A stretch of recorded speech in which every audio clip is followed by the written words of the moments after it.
So now let's talk about names for complex numbers and parts of complex numbers. We'll say a complex number is in standard form if it's a plus b times I, where a and b are real numbers. The real part is a. The imaginary part is b. So the imaginary part doesn't include I. Some people think the imaginary part of a complex number does include I, but our particular book says the imaginary part is the real number multiplying I in a complex number.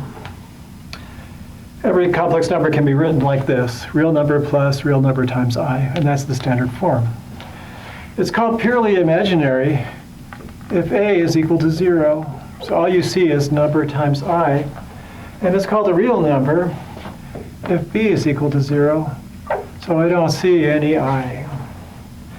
And the complex conjugate of a plus bi is a, change the sign, bi, like that. So if it was a minus bi, like that, it'd be a plus bi. Okay, over here we have some examples of numbers. We've extended our thinking of numbers to be complex numbers. So even if it's just a real number, it's part of the complex number system. So here's a complex number, 3 minus 4i. The real part is 3. The imaginary part is minus 4. We would call it complex. The conjugate is obtained by changing the sign in front of the imaginary part. So 3 plus 4i. With 1/2 plus 3/2 I, the real part is 1/2. Imaginary part is 3/2. It's considered complex. The conjugate would be 1/2 minus 3/2 I, like that. 107. So 107 is just the real part. There's no imaginary part. The real part is 107. The imaginary part would be considered to be 0. We'd say it's real. The conjugate, well, to make the conjugate, you change the sign in front of the imaginary part, so the conjugate is the same number. Okay. Here we have a number minus 22i. It's missing a real part. The real part is then 0. The imaginary part is minus 22. The type is purely complex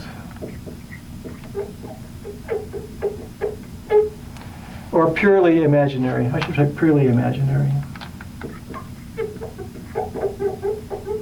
Sometimes we use complex, imaginary interchangeably. And then the conjugate, you change the sign in front of the imaginary part. That's just 22i. So let's see, we've talked about standard form.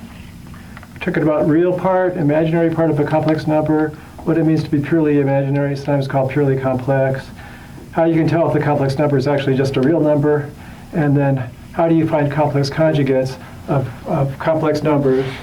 You do it by changing the sign in front of the imaginary part of the number in standard form. So you write it a plus bi, you change the sign in front of b, that's the conjugate. Did that? We now are almost dangerous when we're talking about complex numbers. We have some definitions and some things we can do. But we really haven't talked about the ordinary operations of arithmetic, and that's going to come up next. And I'll see you on that topic in just a minute.